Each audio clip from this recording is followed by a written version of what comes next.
Open your Bibles to John, the Gospel of John.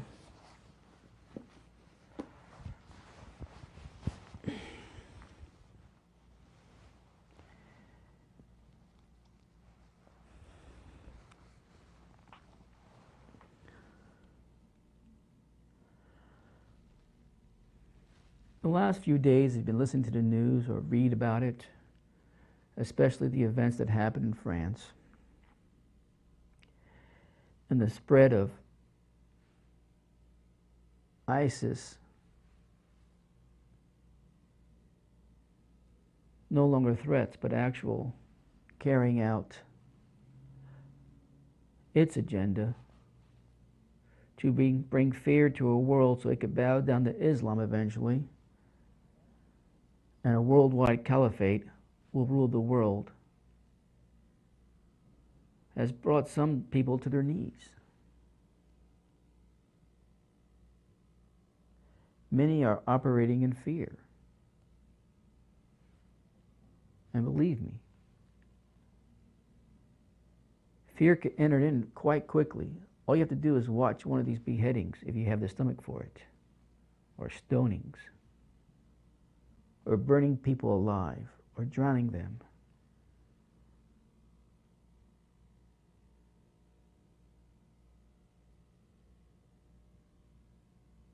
It is evil to its core.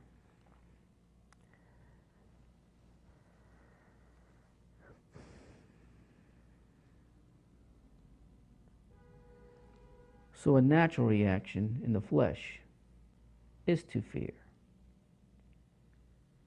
Fear the known, which is seen everywhere, and the unknown. Could it happen in my neighborhood, my town, my shopping mall, my sporting event, my church? The answer to that question, yes, it can.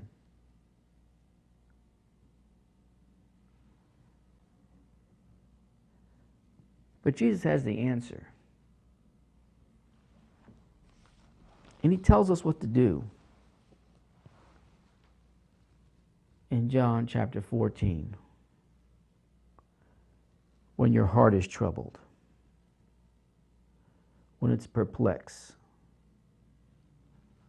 when it's operating in fear. John 14, verse 1, let not your heart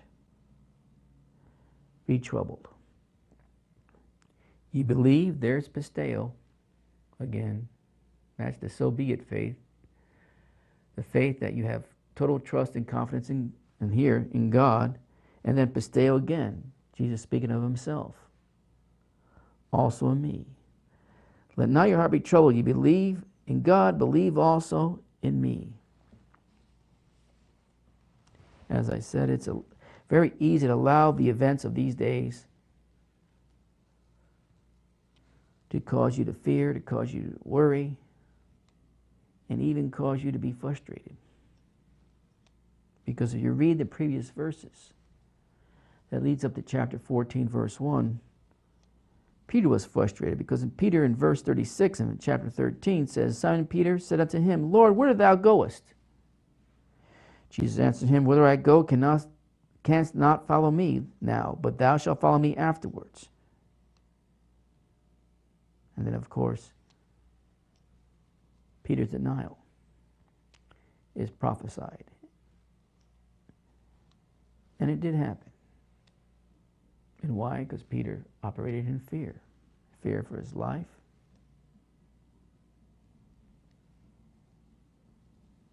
Fear of his current events. Jesus is about ready to be crucified.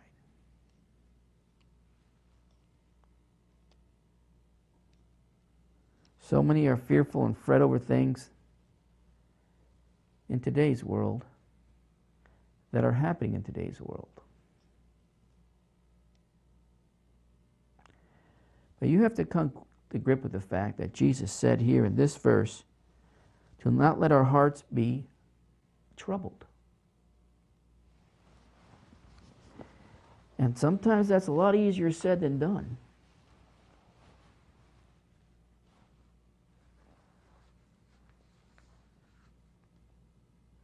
Now,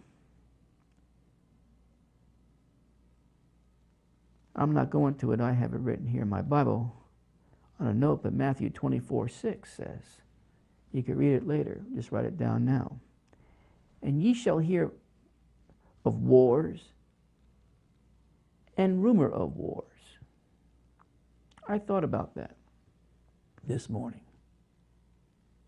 We're so past the we shall hear rumors of wars.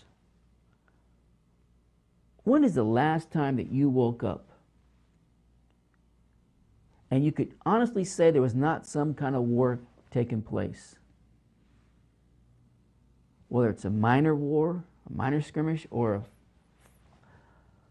full-out war. When's the last time you can say that?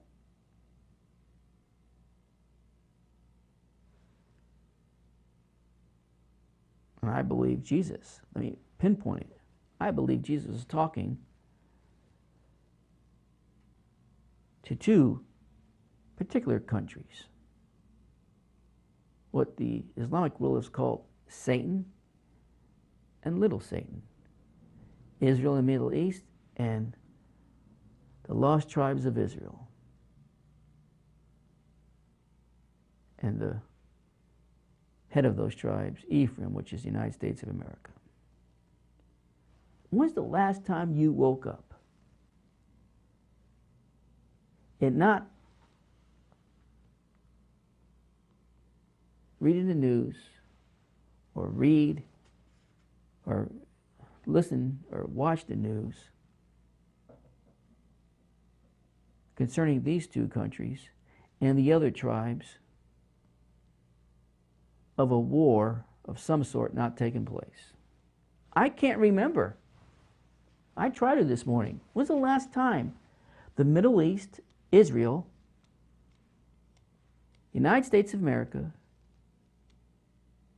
and all the other Western European countries that the tribes migrated to were not involved in some war?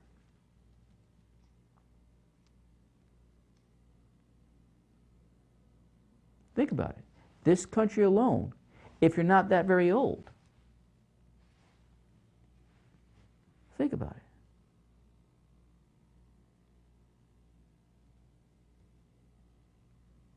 For over a decade, we either been in Iraq, Afghanistan,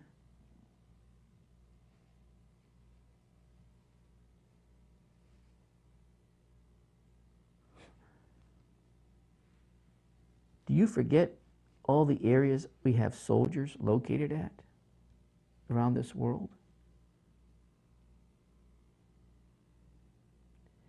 You forget the 90s. And that's just this country. Israel's been fighting terrorism since its last establishment of a nation back in 1948.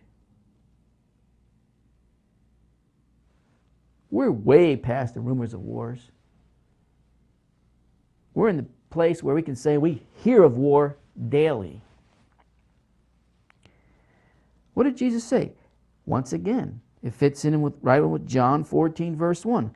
See that ye be not troubled. For all these things must come to pass.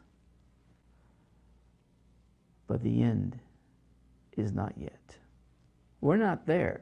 And those who've been following the teaching in the Last Day series, I laid out two key events that need to take place. Psalm 83.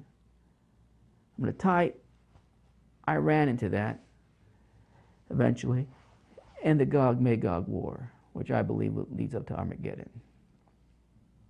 It's part of it.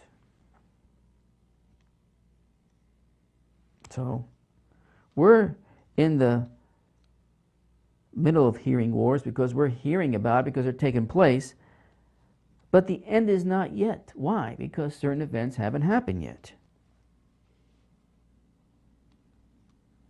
But we see these events taking place and the events that lead up to these events. We need to remember who's in control and what Jesus said and what he told us about them in advance. In this case, 2,000 years in advance.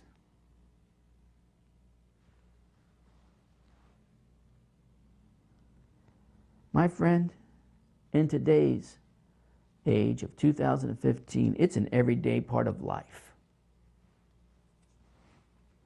We try to not think about it,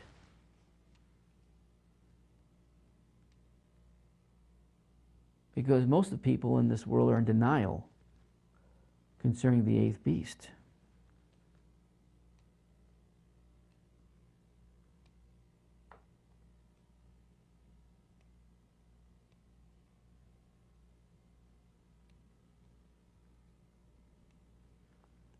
And awful things come about and take place with war.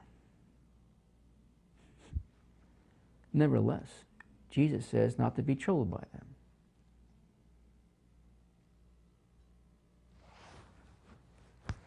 In Matthew 24:7, it says, "For nation shall rise against nation, and kingdom against kingdom, and there shall be famine and pestilence and earthquakes in divers places," or many places.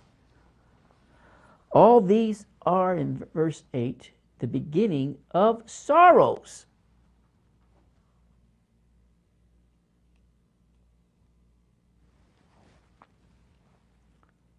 We're just beginning to see the sorrows, and there's been sorrows, awful deaths, suffering, and persecution. But it tells us that these days are rapidly coming to a close. And Jesus soon will come and bring this to a conclusion.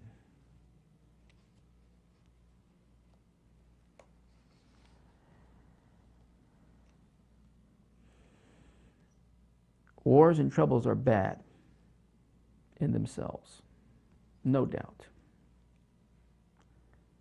But the worst is still yet to come. I'm not trying to be a downer this Sunday morning, because I'm sure some heard this and probably said to Jesus, or maybe they didn't say to Jesus, but they thought, well, man, Jesus is being a real big downer. Come on, give us some hope, Jesus. Well, he did. He gave us something to prepare and to be ready for. Let's look at it. Go back to John chapter 14. I want to point out a few things. What did Jesus say to do when your heart is troubled? He answers the question, in this case, to Simon Peter, about his question. Let your heart not be troubled. You believe in God. Believe also in me. Put your trust and confidence in me, just as you have done up to this point in God. We know that there is no access to God unless we go through Jesus. He makes that very clear in other scriptures in the gospel record.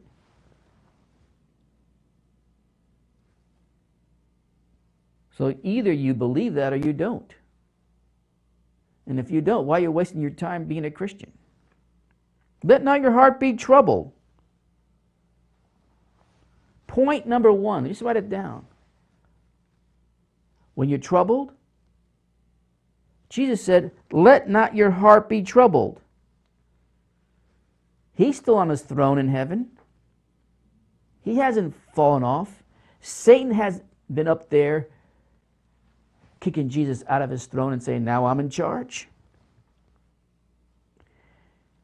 Jesus has not stepped down. He's still there. Let not your heart be troubled. He still is in charge. And I repeat, he's still on his throne.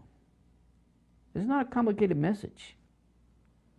But I want to remember 4 things this morning, and from this morning and every morning during these times when your heart can't find yourself to you in a place where it's troubled or perplexed. Now, he also said, let not your heart be troubled. Write that down, number one. Number two, believe also in me. In other words, put your trust and confidence in me. He is the center of everything.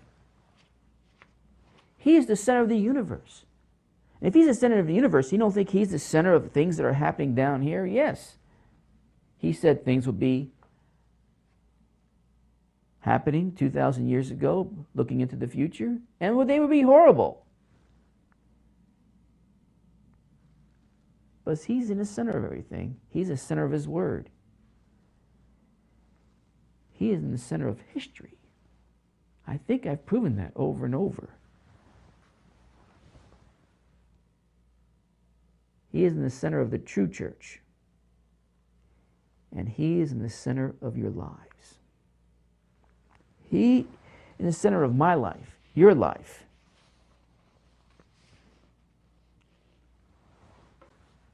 The Colossians letters say, by him all things exist. All things exist. He allows the bad things to happen because there's still sin in this world. And you just have to come to realization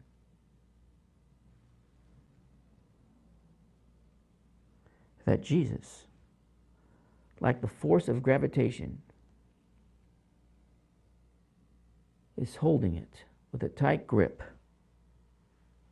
until all things are fulfilled. Nothing's going to happen that he doesn't allow happen, and nothing will take place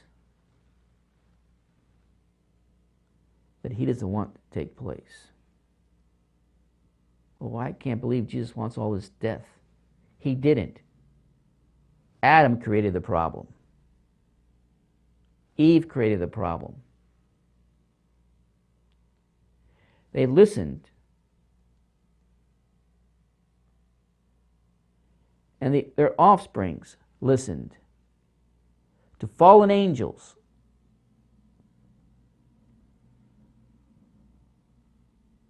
And a very powerful angel, one who had might with God. And it was Adam's undoing. And since that point in history, that time in history, we all suffer the consequences. For sin comes death.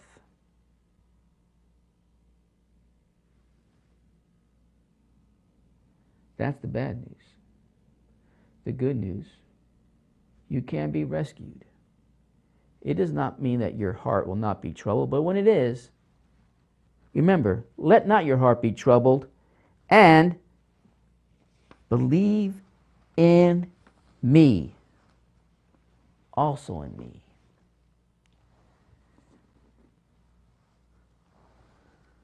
If you got questions about what's happening, if you got a troubled heart, it's Jesus' command that says, believe in me.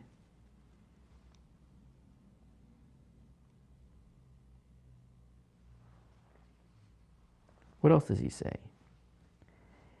In my Father's house are many mansions. If it were not so, I would not have told you. I go to prepare a place for you. So what does he say? 1, let not your heart be troubled. 2, believe also in me. 3, believe in heaven. Believe in heaven.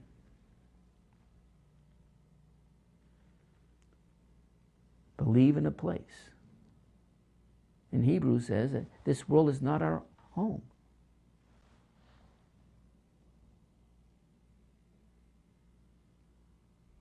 The song makes the statement, we're just passing through.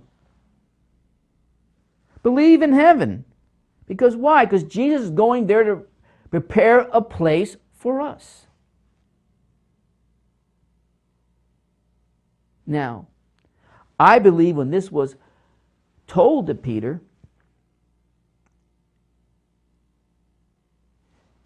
Peter would eventually die a martyr's death and then would be lifted up to the third heaven. That's where I think what Jesus was referring to. And if we go before his return, a place is ready for us there too. I don't think it's our final destination. Remember, eternity is an awful long time. It never ends. There's one thing I've learned through the study of the stars and astronomy. God likes to keep creating things. He's not dull. We know a new heaven and new earth is being created. And the process already probably started.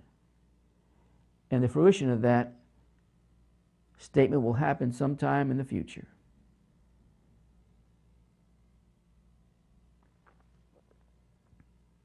Believe in a place, heaven. He's going to prepare a place for us. He's also going to be preparing a place that he calls in the scriptures a new heaven and new earth. This is not the end, in other words. This is just really the beginning.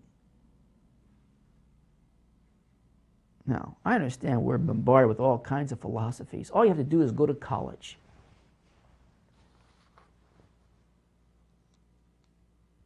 They try to talk you out of all the things that you possibly believed in growing up as a Christian. All you have to do is go to foreign countries. For China, for instance, these are human beings that don't really believe in much. They operate like machines, like robots.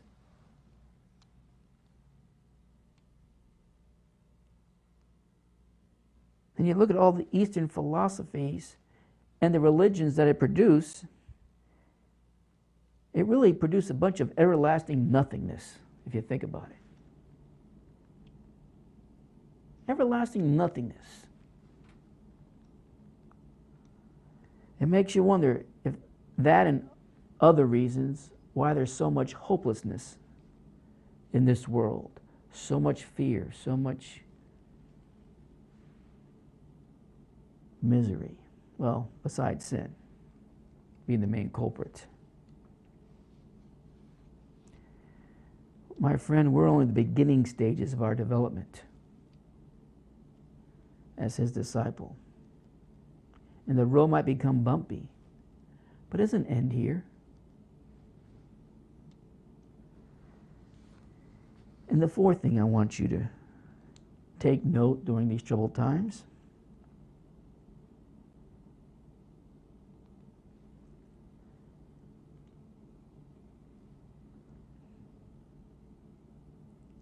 verse 3, and if I go and prepare a place for you,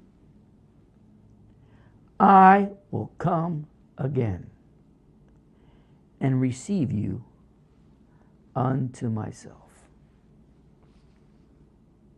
I will come again and receive you unto myself. This is the message of his return. Believe in his coming. That's part of going to the table of the Lord.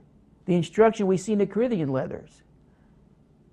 We proclaim his return.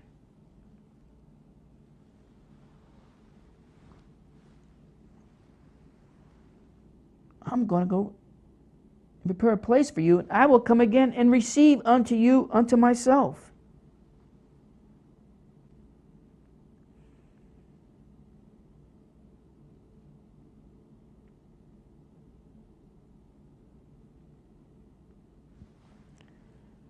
When that really sinks in your mind and your heart, that the Lord's coming back, it should bring comfort, and it should bring strength. It should be good news for a troubled heart. Peter was worried about, in the latter verses of chapter 13 of the Lord going away. The Lord's response is, quit being troubled by that because I'm coming back.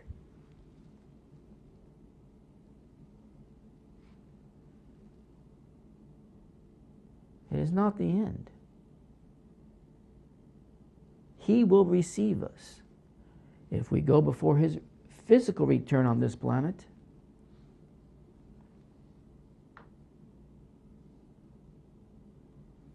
Or its atmosphere. Guess what? He still will be there to receive us. If we go up in the twinkling of an eye, he's going to be there to receive us. That's the good news for troubled hearts in these times, these horrible days. See, Jesus here gives the answer to his disciples' questions, in particular Peter's question, which revealed their troubled hearts, or his troubled heart. Let your heart not be troubled.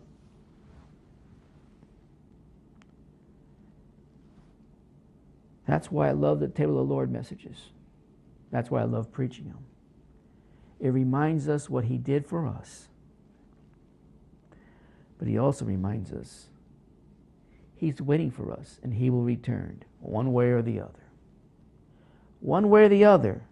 So as you listen to the news, as you read the newspapers, as you talk to your friends and family, remind them what John 14, the early verses say. Let your heart not be troubled, point number 1. Number 2, believe also in me. Put your trust and confidence in Jesus. Put your trust and confidence in the place he's preparing for you and for all of us in all its locations. And put your confidence that he's returning to receive us. Victory is ahead. Victory is ahead, my friend. No matter how it goes down in your life, we're on the winning side. So, I want us to remember this morning, and every morning, as you read the headlines, that Jesus is in control.